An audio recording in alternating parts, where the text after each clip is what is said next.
Idineklara ang munisipalidad ng UP, Maguindanao del Norte bilang may stable internal peace and security o insurgency-free noong ika-29 ng Mayo sa Municipal Gymnasium Barangay Nuro, kung saan nakiisa ang mga membro ng Philippine National Police, Armed Forces of the Philippines at lokal na pamahalaan ng naturang lugar.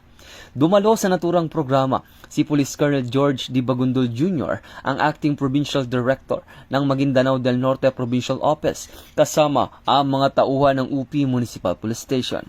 Pinangunahan ng United Nations Development Program sa ilalim ng Aspire Project ang aktibidad na tampok ang pamamahagi ng iba't ibang socio-economic interventions tulad ng agricultural inputs, livelihood assistance at kagamitan para sa mga benepisyaryo.